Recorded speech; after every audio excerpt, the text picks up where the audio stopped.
네, 오늘 할 것은 칭의입니다. 칭의. 우리가 구원에 대해서 계속해서 이렇게 단계를 거쳐서 배워오고 있고요. 지금은 성령님께서 우리들에게 해주시는 일에 대해서 함께 나누고 있는데요. 사실 교회에서 칭의라는 말을 그렇게 많이 쓰지는 않는데 우리가 자주 접하게 되는 개념이기는 합니다.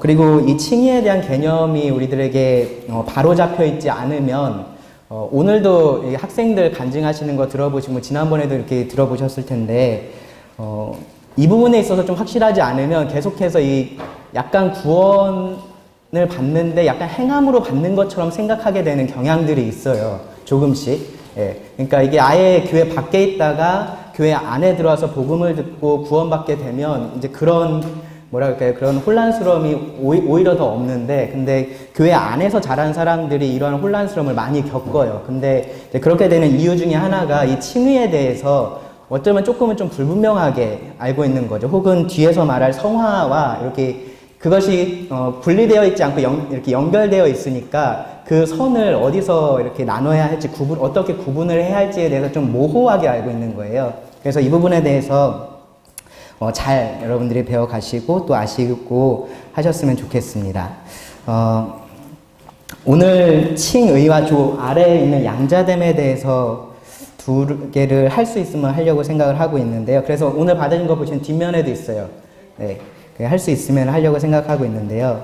뭐 시간에 맞춰서 하도록 하겠습니다. 자, 칭의. 점점 한자보다 영어가 익숙해지는 시대인 것 같아요. 저도 한자보다 영어가 더 익숙한데, 그래서 칭의, 영어로는 justification이라는 말을 쓰고요. 그리고 옆에 보시면 저 그림이 무슨 그림인지 아시겠죠? 네, 재판관, 판사이고요. 저 사람이 뭐라고 얘기를 하고 있죠? 네, not guilty예요. 그래서 무죄라고 이야기를 하고 있는 거고요. 이것이 칭의에 있어서 가장 핵심적인 그림입니다. 이게 좀 귀여워 보이시겠지만 여러분들이 꼭 알고 계셔야 할 그림이에요. 재판관이 무죄라고 말하는 것, 그것을 우리가 칭의라고 말합니다. 벌써 제가 얘기를 해버렸네요. 몇 가지 질문에 대해서 좀 얘기를 좀 말씀을 나누려고 하는데요. 칭의는 무엇인가? 첫 번째로 이 칭의가 무엇인가에 대해서 우리가 확실히 좀 개념을 잡고 넘어가야 될 필요가 있습니다. 그 플래시카드 같은 거 만들어서 이렇게 공부해 보신 적 있으세요? 이렇게 조그만 카드 같은 데다가 앞면에다 질문 써놓고 뒷면에다 이렇게 답 써놓고 뭐 외울 때 그렇게 하죠. 저도 그 학교 다닐 때, 대학교 땐 그렇게 안 했었는데 미국에서 공부할 때 이 단어 외우느라, 헬라어랑 히브리어 단어 외우느라 1000개짜리 만들어 놓고 이렇게 계속해서 막 외우고 그렇게 했었는데요. 오늘 그렇게 좀 만들었습니다. 칭의는 무엇인가? 뒤집어 보면 뭐라고요? 법적 선언이다. 법적으로 선언하는 거다. 법적으로 선언하는 거. 무슨 얘기인지 조금 말씀을 나눠볼게요. 자, 네, 하나님이 계시고 우리 인간들이 있습니다. 하나님은 빛 가운데 계시고, 오늘 우리 예배 시간에도 말씀을 좀 읽었었는데, 하나님은 빛 가운데 계신 온전히 거룩하신 분이시고 우리는 저쪽 어두운 가운데 있는 사람들입니다. 아주 새까만 사람도 있고요. 근데 겉으로 볼 때 아주 새까만 사람도 있고 조금 하얀 사람도 있고 뭐 회색인 사람도 있고 다양한 사람들이 있어요. 근데 공통적으로 어두움에 속해 있는 것은 맞습니다. 자, 하나님에 대해서 성경은 뭐라고 얘기하냐? 거룩하다, 거룩하다, 거룩하다, 만군의 여호와여. 거룩하신 분으로서 말합니다. 그리고 요한일서 1장 5절, 하나님은 빛이시라 그에게는 어둠이 조금도 없으시니라. 하나님은 빛이셔서 어떠한 어둠도 그 안에 있지 않은 거룩하신, 의로우신, 어떠한 죄도 하나님과 함께 할 수 없는 그러한 분이십니다. 의로우신 분이시라는 거죠. 그러니까 성경에 의롭다라는 표현을 쓸 때 그런 의미인 거예요. 하나님은 거룩하신 분이시고 죄가 없은 분이시고 죄와 함께 할 수도 없는 분이시고 하나님은 그렇게 빛 가운데 계시는 분이십니다. 그래서 이 하나님께서 우리 인간들에게 요구하시는 것이 무엇이냐 하면 마태복음 5장 20절에서 내가 너희에게 이르노니 너희 의가 서기관과 바리새인보다 더 낫지 못하면 결코 천국에 들어가지 못하리라입니다. 예수님께서 하신 말씀이에요. 이 죄 가운데 있는 인간이 하나님께로, 그러니까 천국에 들어간다는 건 하나님께로 간다는 얘기인 거죠. 하나님에게로 가려면 그들의 의가 이 서기관과 바리새인보다는 더 나아야 한다라는 겁니다. 그들은 그러니까 우리가 생각할 때 서기관과 바리새인 하면은 그 위선자들이라고 생각할 수 있는데, 그 당시에 사람들에게 있어서 서기관과 바리새인들은 이 인간의 의에 있어서 최고봉에 있는 사람들, 가장 의로운 사람들로서 생각했었던 사람들인 거죠. 근데 예수님께서 하신 말씀은 너희가 생각하는 가장 의로운 그들보다 더 의롭지 못하면 이 하나님 나라에 들어올 수가 없다라고 말씀을 하신 겁니다. 무슨 말, 이 하나님께서 저쪽 빛 가운데 계시니까 그 안으로 들어오려면 우리가 최소한 저런 사람들보다는 더 의로워야 한다라고 말씀을 하시고요. 사실 하나님께서 요구하시는, 그러니까 더 낫다라는 게 뭐 이만큼 나은 걸 수도 있고 이만큼 나은 걸 수도 있고 그렇잖아요. 그렇죠? 그럼 얼마나 더 나아야 되느냐? 이렇게 말씀하셨어요. 하늘에 계신 너희 아버지의 온전하심 같이 너희도 온전하라. 어느 정도의 의를 예수님께서 마음속에 두고서 그 말씀을 하신 거예요? 이쪽, 하나님과 같은 의를 말씀을 하신 겁니다. 그래서 그림을 그려보면 이런 거예요. 이 하나님이 계신 곳으로 우리가 가려면, 천국으로 가려면, 이 하나님과의 그런 교제를 회복하려면 우리가 어떠한 사람이 되어야 하냐면은 하나님과 같이 저런 사람이 되어야 되는 거죠. 조금 회색에 혹은 조금 남보다 나은 정도, 그 정도로 하나님께서 말씀하신 것이 아니라 온전한 하나님과 같은 의를 하나님은 원하셨습니다. 그것이 없이는 하나님한테 나갈 수가 없고요. 하나님과 교제를 할 수가 없습니다. 그래서 구원이라는 것은 그래서 이것과 관련된 문제예요. 그 로마서의 시작에서도 보시면 그래서 사도 바울이 하나님으로부터 오는 의에 대해서 강조를 하죠. 그렇죠? 이 구원이라는 것이 의로움하고 관련된 문제이기 때문에 그렇습니다. 하나님과 같은 의를 얻지 못하면 결단코 하늘나라에 들어갈 수 없습니다. 결단코 하나님 앞에 설 수가 없습니다. 우리 중에서 내가 저 사람보다 그래도 좀 의로우니까, 내가 저 사람보다는 조금 더 나으니까 라고 우리가 생각할 수는 있지만, 하나님께서 보실 때는 그런 사람들 아무리 그 중에서 뛰어나 봐야 하나님께로 나올 수가 없다라고 말씀을 하십니다. 이 구원이라는 것은 그래서 이 의로움에 대한 문제입니다. 이 어떻게 죄인이 온전하신 하나님, 온전하게 의로우신 하나님과 올바른 관계 속에 거할 수 있느냐에 대한 질문이고요. 그것에 대한 답을 찾는 것이 사실 모든 종교에서 그렇게 하고 있는 일들입니다. 모든 종교가 그 질문에 대해서 답을 해요. 우리가 어떻게 그러니까 각자 부르는 신에 대한 이름은 다르고 그렇지만 그러한 어떤 거룩한 존재, 우리보다 뛰어난 그런 존재와의 그러한 관계를 회복하고 우리가 더 나은 곳으로 가는 것에 대해서 이야기를 하는데, 모든 종교가 공통적으로 하는 말은 무엇이냐면 그렇게 하려면 뭐를 해야 한다인 거죠. 너희가 이러이러한 일들을 해야 한다라는 이야기들을 합니다. 어떻게든 신학에 가려고 너희가 하다 보면은 갈 수 있다라고 말을 하든지, 너희가 혹시 못하게 되더라도 너희의 그러한 노력을 신이 불쌍히 여겨서 너희들을 구원해 줄 거다라는 이야기들을 종교들에서 그렇게 하고 있는 건 거죠. 우리가 무언가를 해야 한다라고 이야기를 하는 겁니다. 그럼 성경은 뭐라고 말을 하느냐? 성경은 그렇게 되는 것을 간단하게 이렇게 말을 해요. 하나님께서 하시는 일이다. 네. 우리가 이렇게 되려면, 우리가 온전한 하나님과 같은 의를 얻으려면 그 일을 누가 해야 된다고요? 하나님이 하셔야 된다. 하나님께서 하시는 일. 그래서 칭의에 대해서 말할 때 이 칭의는 하나님께서 하시는 일입니다. 하나님께서 어떤 일을 하시는 거냐? 죄인에 대해서 하시는 일이고요. 의하고 관련돼서 하시는 일입니다.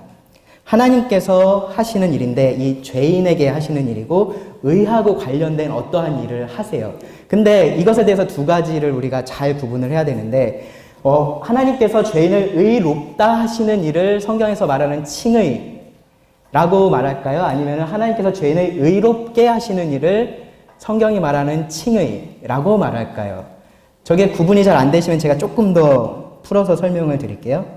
하나님께서 죄인을 법적으로 의롭다고 선언하시는 일이 칭의일까요? 아니면 하나님께서 죄인을 실제로 의롭게 변하게 하시는 일이 칭의일까요? 네, 이미 처음에 답을 다 얘기해놓고 이렇게 열심히 질문을 한다는 게 우습죠, 그렇죠? 네, 근데 저 구분을 여러분 분명히 하셔야 돼요. 네, 하나님께서 죄인을 법적으로 의롭다라고 선언하시는 일, 너는 무죄야라고 하시는 일을 성경이 칭의라고 말하지, 그렇지 않은 것을 칭의라고 말하지 않아요. 그렇지 않다라는 말은 그 아래에 있는 거. 하나님께서 죄인을 실제로 의롭게 변하게 하시는 일을 성경은 칭의라고 말하지는 않습니다. 네, 첫 번째 위에 있는 것, 그것이 성경에서 말하는 칭의고요. 그래서 처음에 제가 법적인 선언이다라는 말씀을 드렸는데,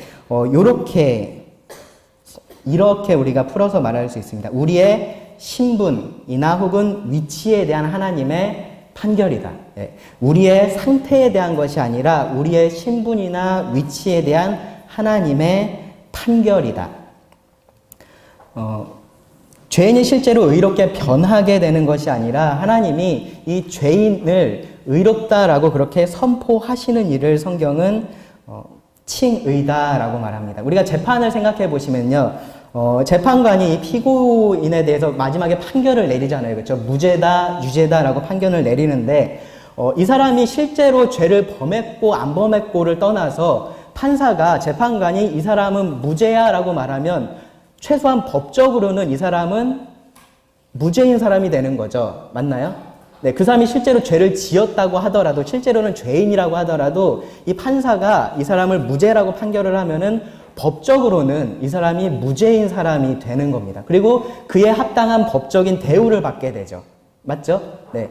그러한 판결을 하나님께서 하시는 것을 말합니다. 하나님께서 우리들에 대해서 그렇게 동일한 법적인 판결을 내리시는 것을 칭의다라고 말합니다.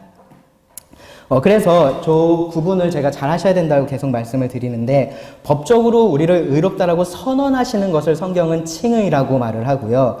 실제로 우리를 의롭게 변하게 하시는 일을 성화라고 말합니다. 그리고 이 성화의 끝에 오는 것이 영화인 거죠. 그렇죠? 이 칭의와 성화가 어떻게 보면은 그 같은 것이 되는 그때를 우리가 영화라고 말하고, 이 땅에 있을 때는 우리가 이 칭의 상태와 영화 상태가 분명히 구분되어 있습니다. 이 칭의하고 칭의와 성화를 여러분들이 제대로 구분을 하지 않으시면 사실 성경에서 말하는 칭의라는 것이 아무런 의미가 없습니다. 그래서 이것을 제가 좀 강조해서 말씀을 드리는 건데요. 자, 만약에 한번 가정을 해볼게요. 만약에 칭의를 실제로 하나님께서 우리가 구원받을 때, 우리가 예수님을 믿을 때에 실제로 우리를 의롭게 변하게 하시는 일이다 라고 말을 하면, 그러면은 이 칭의를 얻은 사람은 그 뒤로는 어떤 삶을 살아야 되는 건 거죠? 죄가 전혀 없는 삶을 살아야 되는 건 거죠. 맞나요? 네. 왜냐하면 하나님께서 나를 온전히 의롭게 변하게 하셨으면 그 뒤로 나는 절대로 죄를 지을 수 있는 사람이 아닌 거죠. 그렇죠? 상태가 변하게 됐으니까 죄를 짓지 않는 삶을 살아야 합니다. 그러니까 의무에 대한 얘기가 아니라 실제로 그렇게 되어야 한다라는 얘기를 하는 거고요. 근데 정말로 그러냐? 그렇지 않죠. 네. 우리가 구원받은 사람 다들 그렇게 죄와 싸우면서 살아갑니다. 그러니까 실제로 의롭게 변하게 된다라고 우리가 말할 수 없어요. 어느 순간에, 우리가 구원받는 순간에 실제로 도덕적으로 의로운 사람이 된다라고 그렇게 말을 할 수는 없습니다. 그러면 우리가 이렇게 얘기할 수는 있어요. 칭의가 하나님께서 우리를 실제로 의롭게 변하게 하시는 건 아닌데 그 시작점은 되는 거다. 네. 하나님께서 우리를 실제로 변하게 하시는 그 시점이라고 우리가 생각을 할 수 있지 않느냐. 그러면은 우리가 이 칭의를 얻고 나서 죄를 범하고 하는 것들도 어느 정도 설명이 되고, 그렇지 않느냐라고 우리가 말할 수 있을 것 같죠. 예, 있을 것 같은데, 근데 또 그렇지가 않습니다. 하나님이 우리를 만약에 우리가 이 칭의를 얻었을 때 실제로 이렇게 변하게 되는 일이 그때부터 시작되는 것이라면, 그러면 하나님이 어떻게 우리를 의롭다라고 말을 할 수가 있을까요? 이 사람이 의롭게 되어가고 있다라고는 말할 수 있을 것 같고, 앞으로 의롭게 될 거다라고는 말할 수 있을 텐데, 성경의 칭의에 관한 말씀을 보시면 이 구원받은 자들에게 대해서 아주 단호하게 그들이 의롭게 되었다라고 말을 해요. 그렇죠? 예, 그것이 우리가 시작점이라고 생각을 한다면 그렇게 말할 수가 없는 얘기인 거예요. 그러니까 이것은 어떠한 상태의 변화에 대한 이야기가 아니라 어떠한 선언, 단 한 번에 이루어지는 선언에 대한 이야기다라고 우리가 받아들여야 합니다. 만약에 이것이 실제로 이렇게 변하게 되는 일을 하나님께서 시작하신 것이라면, 그러면은 하나님은 우리를 의롭다라고 그러면 선포하실 때 하나님의 기준을 버리고, 그래, 그럼 이 정도면 내가 너희들 그냥 의롭다라고 할 수 있어라고 생각을 하시는 걸까요? 그럴 수 없겠죠. 그렇죠? 하나님의 기준이 변할 수가 없겠죠. 하나님의 기준이 변할 수 없고, 그러면은 우리가 어느 정도, 뭐, 한 달 정도 죄를 짓지 않고 살면 하나님께서 우리를 의롭다고 하실까? 뭐, 죽기 직전에 한 일주일 정도는 죄를 짓지 말아야 하나님께서 우리를 의롭다고 하실 수 있을까? 그러한 질문들이 계속해서 생기게 되는 거예요. 그러니까 실제로 이 칭의는 우리의 그러한 실제의 상태와는, 그러니까 우리가 의롭게 변하게 되는 것하고는 관련이 없는 얘기가 됩니다. 물론 이 칭의가 시작할 때 성화가 동시에 시작되는 것은 맞아요. 그래서 그 둘 사이에 연관관계가 있는 것은 분명하지만 우리가 칭의를 말할 때는 분명히 법적인 선언으로서만 성경은 말을 하고 있다라는 것을 여러분들이 꼭 알아주셨으면 좋겠습니다. 그렇지 않으면 우리가 구원에 대해서 확신이라는 것이 오기가 너무 힘들어요.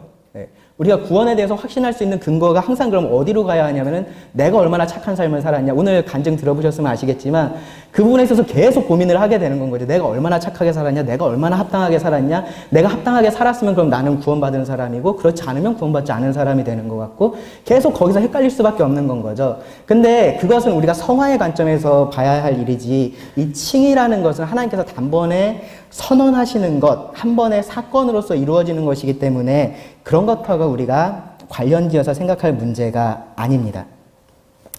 자, 말씀을 보시면 이렇게 얘기를 해요. 로마서 8장 1절에서 그러므로 이제 그리스도 예수 안에 있는 자에게는 결코 정죄함이 없나니, 결코 정죄함이 없을 수도 있다 혹은 없어질 거다가 아니고요. 없다라고 이야기를 해요. 누가 등이 하나님께서 택하신 이들을 고발하리요 의롭다 하신 이는 하나님이시니. 앞에 정죄 그리고 뒤에서 의롭다 한 것, 고발하는 것, 지금 어떠한 상황을 염두에 두고 이런 얘기를 하고 있는 것 같으세요? 법적인 싸움인 거죠. 네. 재판장 앞에서, 재판관 앞에서 지금 법적인 싸움을 하고 있는 거예요. 이 사람이 죄인이냐 아니냐를 가지고 싸움을 하고 있는 건 거죠. 누군가 고발할 수 있고 이 사람 죄인입니다. 이 사람은 이러이러한 죄를 지었습니다라고 고발할 수 있고 누군가는 그렇지 않다라고 말할 수도 있는 그러한 상황인 거예요. 그러한 상황에서 하나님께서 그들을, 이 죄인을 의롭다라고 선언하시는 것, 그것을 성경은 칭의라고 말하고요. 그렇게 된 사람에게는 결코 정죄함이 없다라고 단언합니다. 그렇게 말할 수 있는 이유는 구원받은 사람이 의로운 삶을 살아가서가 아니고 하나님께서 그들을 의롭다라고 그렇게 하셨기 때문입니다. 사실 이 뒤에 그 로마서 뒤에 말씀에 보시면 8장 곧 제가 아래쪽에 적어놓은 말씀에 보시면 이 죄악된 육신 때문에 우리들은 전혀 할 수 없는 일들이에요. 보시면 율법이 육신으로 말미암아 연약하여 할 수 없는 그것을 하나님이 하신다라고 이야기를 하죠. 그러니까 육신으로서 우리 몸으로서는 우리가 할 수 없는 일인 거예요. 이 율법 하나님의 기준에 이르는 것은 우리가 할 수 없는 일이고 그렇기 때문에 하나님께서 하신다라고 말합니다. 우리의 생각은 로마서 8장 7절부터 8절에서는 이렇게 말합니다. 육신의 생각은 하나님과 원수가 되나니 이는 하나님의 법에 굴복하지 아니할 뿐 아니라 할 수도 없음이라. 육신에 있는 자들은 하나님을 기쁘시게 할 수 없느니라. 이러한 생각들을 가지고 하나님을 기쁘시게 할 수가 없는 거죠. 우리가 그런 삶을 살 수가 없습니다. 그래서 하나님께서 하셔야 하는 거고요. 하나님께서 우리들을 의롭다라고 선언을 하십니다. 죄인을요. 법적인 선언이고요. 그 선언, 이것은 선언이기 때문에 계속해서 반복할 필요가 없는 거예요. 한번 이 사람 판결을 내리면 그 다음에 또 가서 굳이 그 얘기를 할 이유가 없는 거죠. 누가 와서 이 사람 죄인 아니에요? 라고 물어보면 어떻게 하면 되는 거예요? 옛날에 이때 보면 이미 이때 이러한 선고가 내려졌어요 라고 말하면 이 사람은 그냥 더 이상 이 사람이 지금 어떠한 상태에 있는지에 상관없이 이 사람은 법적으로 죄인이 아닌 것, 의인인 것입니다. 그래서 성경은 정말로 아무런 주저함 없이 믿는 자들에 대해서 그들은 의롭다라고 말을 해요. 의롭다라고. 뭐 고린도 교인이 됐든 우리가 생각하는 그러한 정말로 그리스도인답지 않은 그러한 교회의 이런 그 성도가 됐든 아니든 상관없이 그들에 대해서 성경은 의롭다라고 말을 합니다.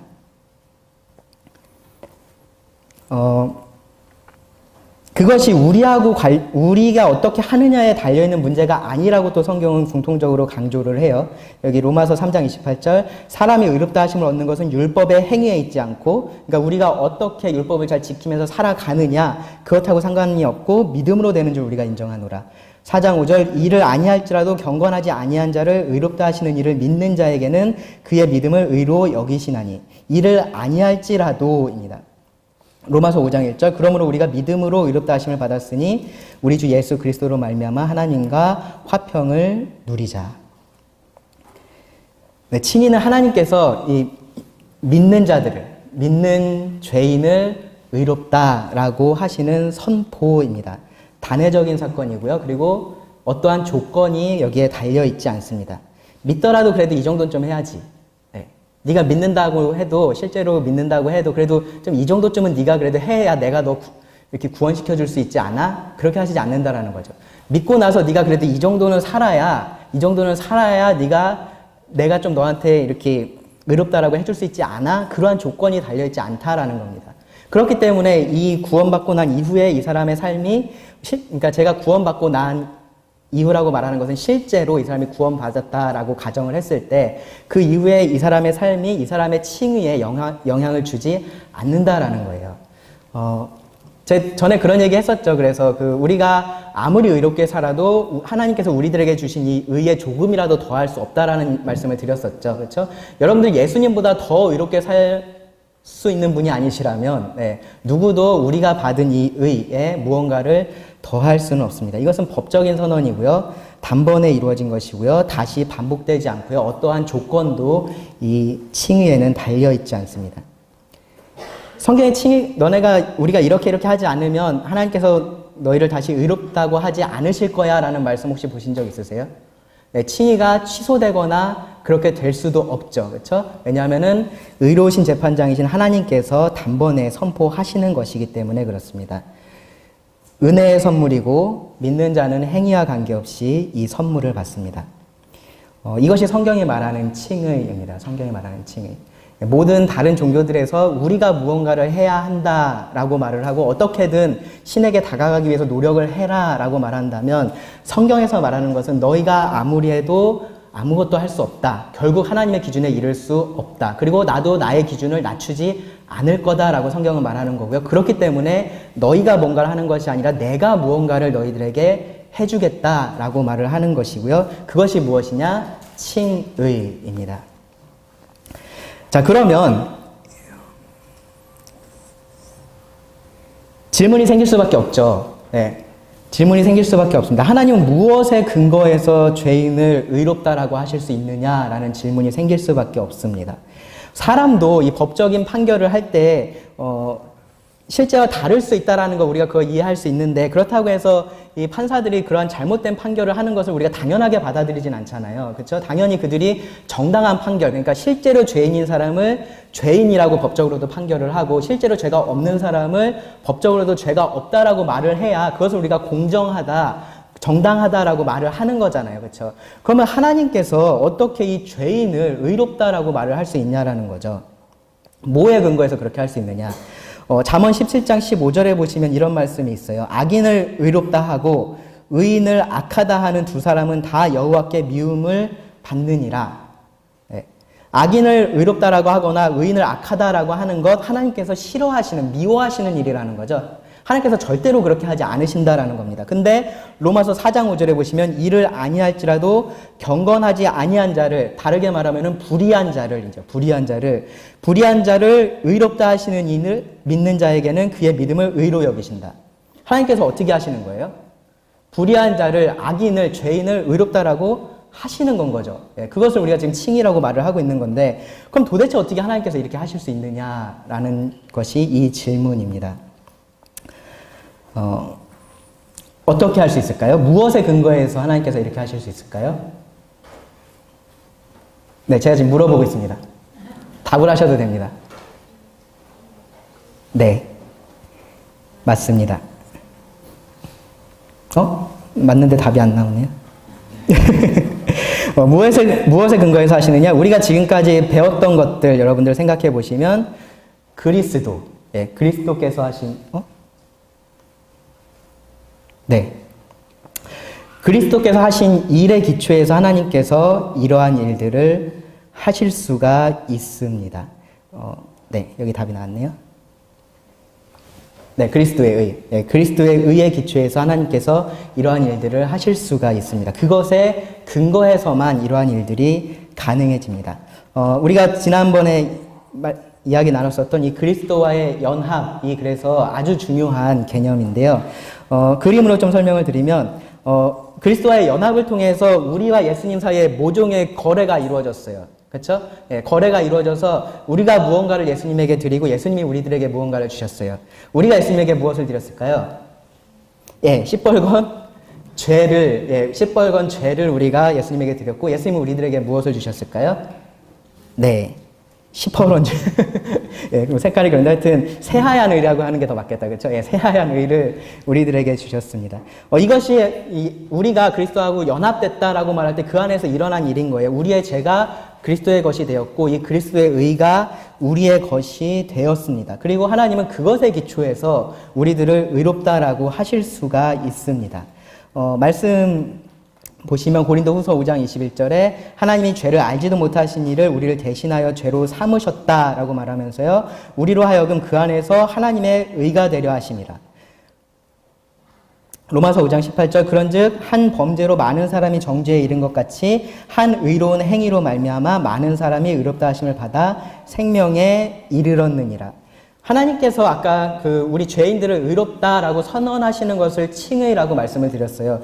그렇게 할 때 하나님께서 그냥 그래 나는 지금 잠깐 내 눈을 감을게 라고 하신 게 아닌 거예요. 나는 그냥 공의롭지 않은 신이 될게 라고 하신 것이 아니라 확실한 근거에 기초해서 그렇게 하셨다라는 겁니다.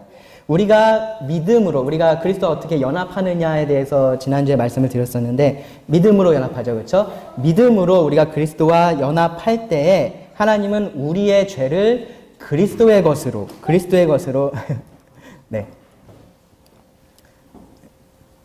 괜찮습니다. 네. 우리의 죄를 그리스도의 것으로 삼으셨고요. 그리고 그리스도의 의를 우리의 것으로 보십니다. 그래서 하나님은 이 죄인을 의롭다라고 하시면서 여전히 그 하나님 스스로도 의로우신 분이 될 수가 있습니다.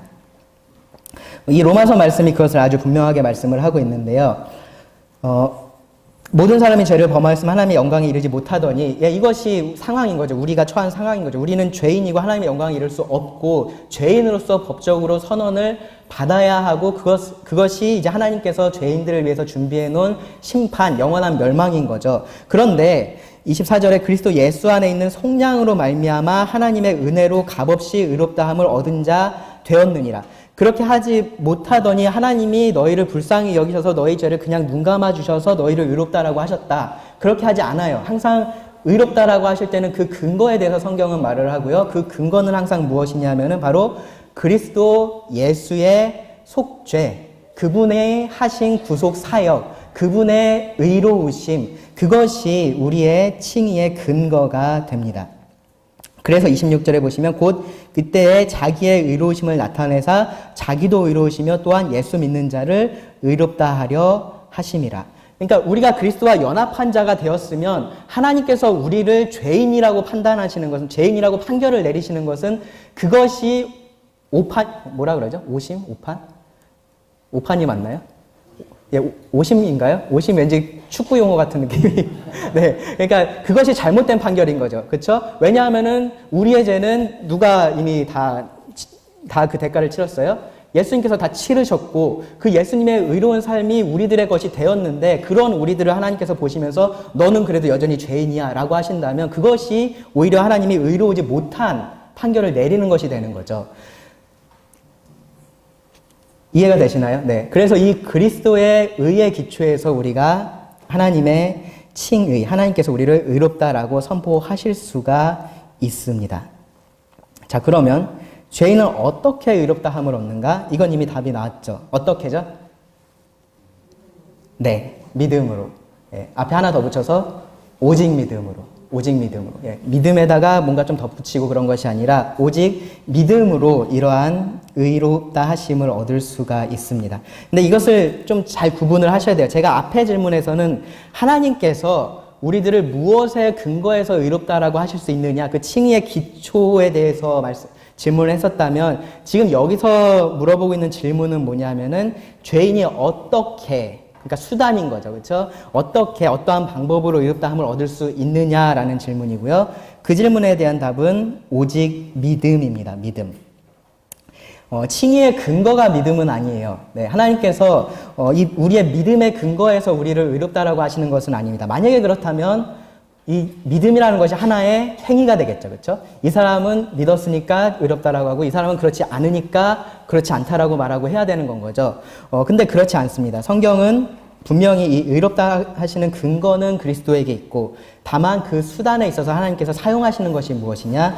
믿음이다라고 말을 합니다. 그래서 갈라디아서 말씀이나 뭐 로마서 말씀이나 바울이 아주 이 부분에 대해서 아주 분명하게 그렇게 말을 합니다. 갈라디아서 2장 16절 사람이 의롭게 되는 것은 율법의 행위로 말미암음이 아니요 오직 예수 그리스도를 믿음으로 말미암은 줄 안다라고 말하고요. 그 아래도 보시면 그리스도를 믿음으로써 의롭다함을 얻으려 함이라라고 말을 합니다.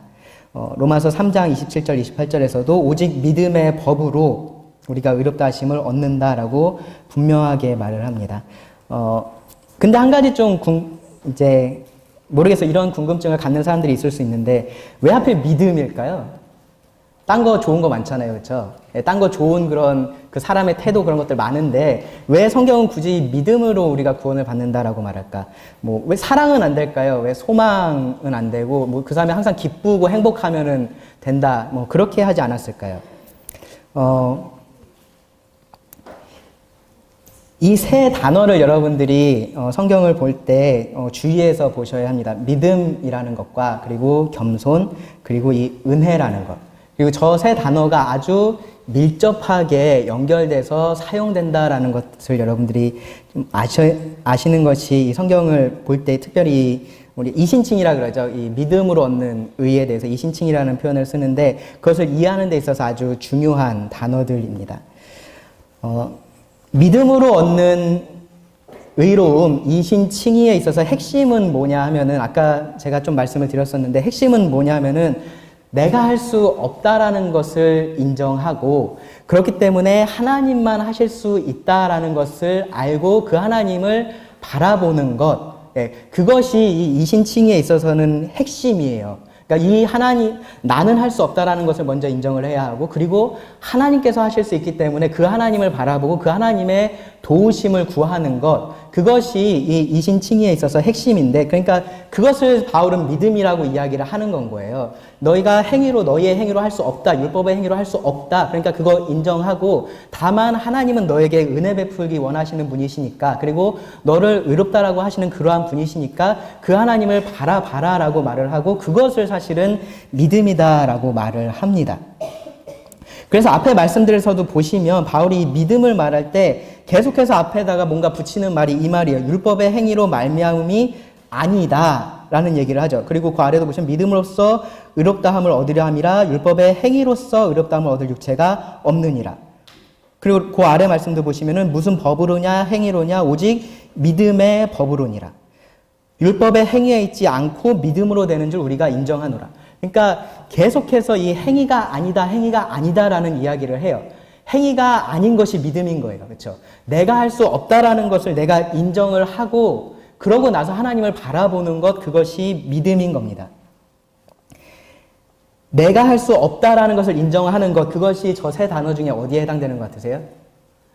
네, 겸손이에요. 겸손. 네. 겸손입니다. 그래서 이 믿음과 겸손이 아주 이렇게 밀접한 관계에 있는데, 이 내가 할 수 없다라는 것을 인정하는 것이 겸손이라면, 굳이 구분을 하자면 그것이 겸손이라면, 거기서 머무는 것이 아니라 거기서 그 일을 하실 수 있는 하나님을 바라보고 하나님을 의지하는 것, 그것이 믿음인 거죠. 그렇죠? 물론 믿음에 겸손이 포함되어 있고, 예수님께서 이 겸손을 말하실 때 그러한 믿음이 포함되어 있는 것을 볼 수 있습니다. 그래서 이 이신칭의에 대해서, 그러니까 믿음으로 얻는 구원에 대해서 어떤 사람들은 바울 신학이다라는 말을 써요. 바울 신학이다. 이건 그냥 바울이 한 얘기지 성경 전체에서 가르치고 있는 가르침이 아니야 라고 그렇게 반박을 하는 경우도 있는데, 실제로 예수님께서 구체적으로 너희는 믿음으로 구원을 얻는다, 믿음으로 의롭다함을 얻는다, 그렇게 말씀하신 말씀이 혹시 기억나시는 게 있나요? 없으실 거예요. 그리고 없는 게 정상이에요. 왜냐하면 그렇게 말씀하신 적이 없어요. 네. 그럼 예수님께서도 하시지 않은 말씀을 우리는 이렇게 성경의 교리로 받아들이고 있는 걸까요? 예. 그러니까 바울처럼 아주 직접적으로 믿음으로 의롭게 된다라고 예수님께서 그렇게 말씀하신 적은 없습니다. 근데 이 예수님께서 하셨던 말씀들을 보면 방금 전까지 얘기했었던 그 이신칭의의 원리가 그대로 녹아있는 것을 우리가 찾아볼 수는 있습니다. 근데 그러한 이야기들을 하실 때 예수님께서 사용하셨던 단어는 믿음이 아니라 겸손이었어요. 겸손. 네. 산상수훈 생각해보세요. 산상수훈. 산상수훈에서 생각해보시면 천국이 누구의 것이라 그랬어요? 심령이 가난한 자, 애통하는 자, 온유한 자, 의에 줄이고 목마른 자. 그러한 표현들의 공통적으로 보이는 공통된 태도가 이렇게 보이세요? 낮아진 거죠. 낮아진 것, 겸손한 것, 겸손한 태도입니다. 예수님께서 이 천국이 누구와 같은 자의 것이라고 그러셨어요? 어린아이와 같은 자의 것이다 라고 말씀을 하셨어요. 그렇게 말씀하실 때 그 어린아이의 특징으로서 우리가 가장 중요하게 생각할 수 있는 것이 무엇이냐? 자기가 할 수 없다라는 것을 인정하는 그 겸손한 마음입니다. 그래서 이 겸손이 곧 믿음으로 이어져요. 그래서 예수님은 이 겸손에 대해서 많이 강조를 하셨습니다. 굳이 믿음에 대해서 그들에게, 그 유대인들에게 말씀하실 때 강조하시지 않으셨던 이유는 이들은 그 부분에 대해서는 알고는 있어요. 예, 이들이 하나님을 바라봐야 한다는 것은 알고는 있어요. 근데 그것과 동시에 그들은 스스로가 그 하나님 앞으로 나갈 수 있다라고 생각을 했었던 거죠. 그러니까 그들에게 있어서 중요한 문제는 이 하나님을 믿는 믿음이라기보다는 그들이 할 수 없다라는 것을 인정하는 것이 더 필요했었던 거죠. 그래서 예수님은 그 부분에 대해서 말씀을 하셨습니다. 이것을 우리가 좀 분명하게 볼 수 있는 얘기가 이 세리와 바리새인의 경우인데요. 제가 한 페이지에 넣는 글씨를 작게 썼는데 그래도 보이시죠? 예, 좀 답답해 보이실 수는 있는데 그래도 저 말씀에서 사실은 우리가 이 예수님의 그러한 우리가 지금 말하고 있는 믿음으로 의롭다함을 얻는 것에 대한 그러한 진리를 찾아볼 수가 있습니다. 여기 말씀해 보시면 처음에 예수님께서 이 말씀을 누구에게 하셨냐? 자기를 의롭다라고 믿는 사람인 거예요. 자기를 의롭다라고 믿고 있는 그 사람들, 그리고 다른 사람들을 멸시하는 그들에게 이 말씀을 하셨습니다. 자기 스스로의 행위로 자기가 율법을 지킴으로써 하나님 앞에서 의롭다 하심을 얻을 수 있다라고 생각하는 그 사람들에게 예수님께서 하신 말씀입니다. 결과적으로 어떤 사람이 의로워졌어요? 14절에 보시면 내가 너희에게 이르노니 이에 저 바리새인이 아니고 스스로 의롭다라고 믿고 있었던, 그래서 자신이 하는 그 일을 의지하고 있었던, 나는 다른 사람들과 같지 않고 나는 토색하지도 않고 불의하지도 않고 간음하지도 않고 이 세리와도 같지 않고 나는 일에 2번씩 금식하고 소득의 11조를 드리고 하는 그러한 행위의 근거에서 의롭다함을 얻을 수 있다라고 믿었고, 그리고 스스로가 그런 사람이라고 생각했던 그 바리새인이 아니라 이 세리가 의롭다함을 받았다라고 말씀을 하십니다. 의롭다함을 받았다. 이 세리가 했었던 행동들을 보시면 세리는 멀리 서서 감히 눈을 들어 13절입니다. 눈을 들어 하늘을 쳐다보지도 못하고 다만 가슴을 치며 이르되 하나님이여 불쌍히 여기소서 나는 죄인이로소이다. 여기 그 두 가지가 보이세요? 자신을 낮추는 것, 나는 죄인입니다. 제가 할 수 없습니다. 라고 자신을 인정하고 있고요. 그러면서 누구를 바라봐요? 하나님. 네. 하나님의 자비하심, 하나님의 은혜로우심을 구하고 있죠. 그것이 바울이 말하고 있는 믿음입니다. 믿음. 그리고 예수님은 그 사람에 대해서 하나님께서 그 사람을 의롭다 하셨다라고 말을 합니다. 그래서 제 끝에 무릇 자기를 높이는 자는 낮아지고 자기를 낮추는 자는 높아지리라. 그래서 바울은 그래서 이 겸손과 믿음이라는 것은 성경에서 말하고 있는 다른 두 가지라기보다는 그렇게 아주 밀접하게 연결이 되어 있어요. 그래서 예수님은 그 대상들을 보시고 겸손이라는 표현을 사용해서 이 믿음에 대해서 말씀을 하셨고, 바울은 이 믿음에 대해서 우리들에게 분명하게 말을 해주고 있습니다. 이 믿음으로 칭의를 얻는다. 왜 이 칭의를 얻는 유일한 수단이 믿음이냐? 왜냐하면 우리는 다 내가 할 수 있다라고 생각하고 있는 사람들이어서 그래요. 그것을 버리고 하나님을 바라보는 것이 믿음이기 때문에 우리는 이 믿음으로 의롭다 하심을 얻습니다. 하나님께서 그들에게 이러한 은혜를 베풀어 주십니다. 그래서 바울은 이제 이 믿음과 은혜의 관계에 대해서 이렇게 얘기를 해요. 그러므로 상속자가 되는 것은 그것이 은혜에 속하기 위하여 믿음으로 되나니. 무슨 말이에요? 그러니까 상속자가 된다라는 거, 우리가 의롭게 돼서 하나님의 자녀가 되는 것에 대한 얘기인데, 그렇게 되는 것은 그것이 은혜에 속하려면 믿음으로 돼야 된다라는 얘기예요. 이 사람이 뭐라도, 하나님께서 이 사람에게 은혜를 베풀려고 그러는데 조금이라도 이 사람이 뭔가 하는 것을 기대하고 계셨고 그것을 조건으로서 요구를 하신다면 그러면 그거는 은혜가 아니라는 얘기를 하는 거죠. 예. 그러니까 은혜가 은혜 되려면 반드시 믿음으로 돼야 되는 겁니다. 로마서 11장 6절에 만일 은혜로 된 것이면 행위로 말미암지 않음이니, 그러니까 여기서 그 전에는 계속해서 행위하고 믿음을 바울이 이렇게 대조했었죠. 그렇죠? 근데 여기서 뭐하고 뭐를 대조하냐면은 은혜와 행위를 대조를 해요. 그렇죠? 네. 이 은혜로 된 것이면은 행위로 된 것이 말미암지 않음이니 그렇지 아니하면 은혜가 은혜되지 못함이라. 우리의 행위에 관계없이 오직 믿음으로 의롭게 돼야지만 그것이 은혜라고 말할 수 있다라는 겁니다. 그래서 우리는 오직 믿음으로 의롭다 하심을 얻습니다. 이 믿음이 칭의를 얻는, 하나님 앞에서 우리가 의롭다 하심을 얻을 수 있는 유일한 수단이 됩니다. 다른 어떤 것도 수단이 될 수가 없습니다. 예. 나를 믿는 것을 멈추는 거고요. 하나님을 믿는 것입니다. 조금이라도 내가 가끔 그런 얘기들을 하시는 분들이 계세요. 그래, 이제 내가 뭐 교회도 나가고 그러는데 왜 하늘나라에 가실 수 있는 확신이 있으세요? 천국에 갈 수 있는 소망이 있으세요? 라고 물어보면, 사람이 어떻게 교만하게 그런 얘기들을 하냐. 내가 좀 더 이렇게 하면 하나님께서 나 좀 불쌍히 여겨주셔서 죽을 때 그래도 좋은 곳에 데려가시지 않겠냐. 그 정도 믿음 가지고 있다.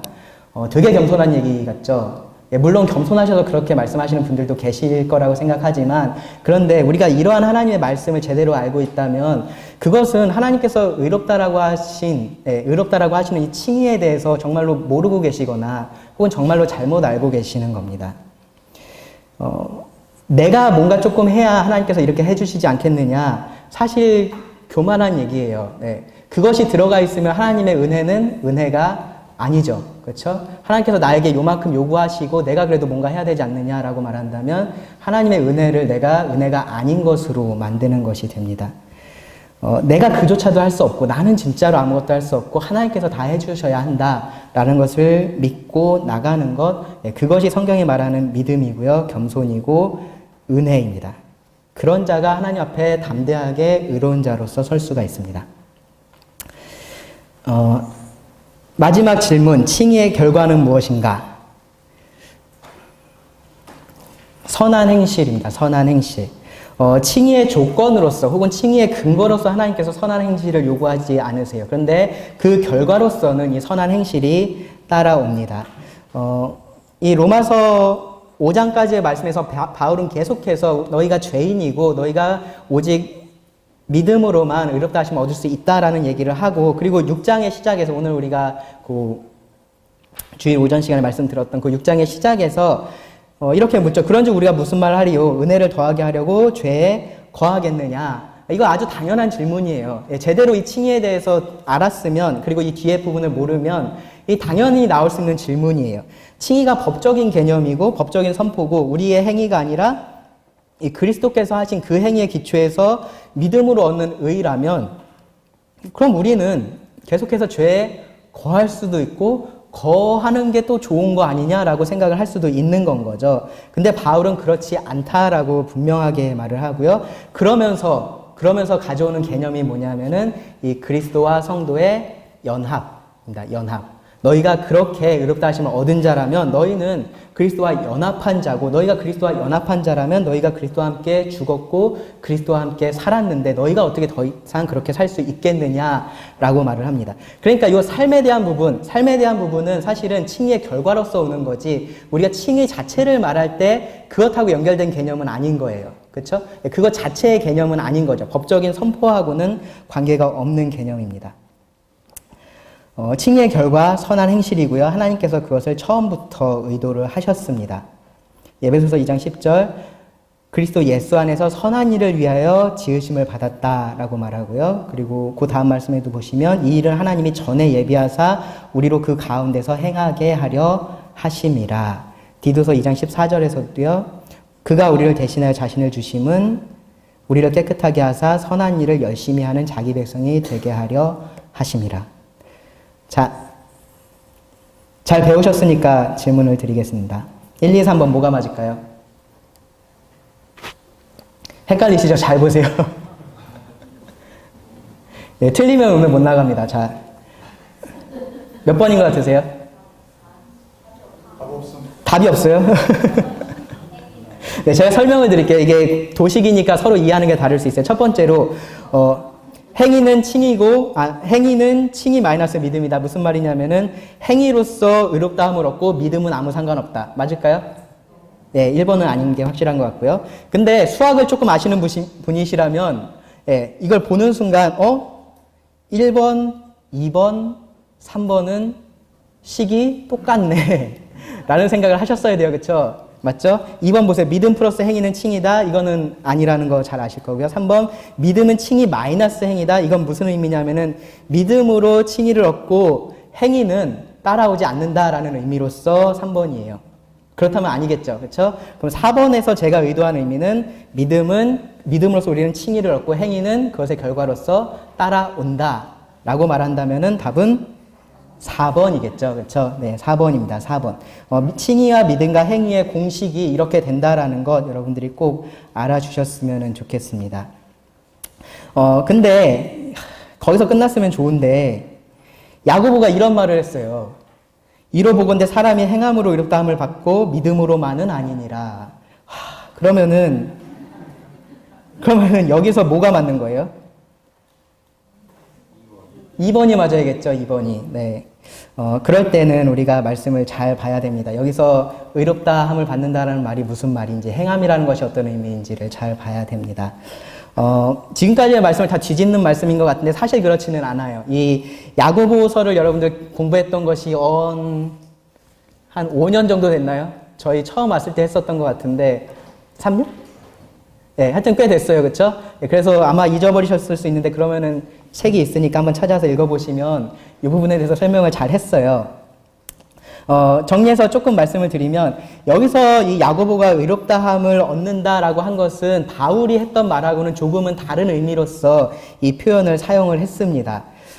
여기 보면은 이로 보건대라고 말하죠. 그렇죠? 그러면은 뭐를 보고 있는지 우리가 봐야겠죠. 그렇죠? 그래서 요 야고보서 이 바로 앞에 말씀을 보시면 야고보가 무슨 얘기를 하고 있냐면은 이 아브라함이 그 이삭을 제단에 바쳤을 때 그가 의롭다 하심을 얻은 것이 아니냐라는 이야기를 해요. 예. 아브라함이 그 이삭을 제단에 바쳤을 때 그때의 의롭다 하심을 받은 것이 아니냐라고 이야기를 하면서 그러면서 그것을 통해서 알 수 있는 것이 무엇이냐면은 믿음이 그의 행함과 함께 일하고 행함으로 믿음이 온전하게 되었다라고 말을 합니다.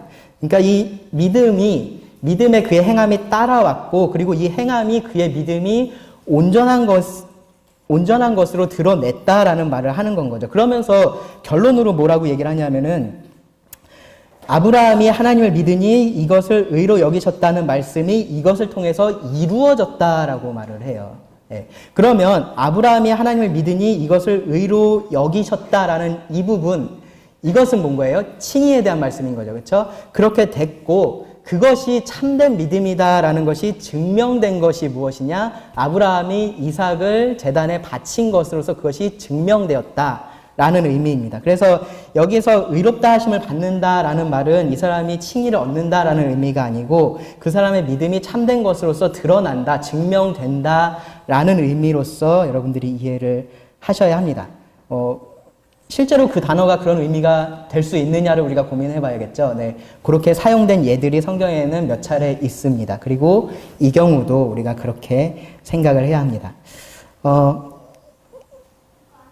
난제입니다. 의인인가 죄인인가?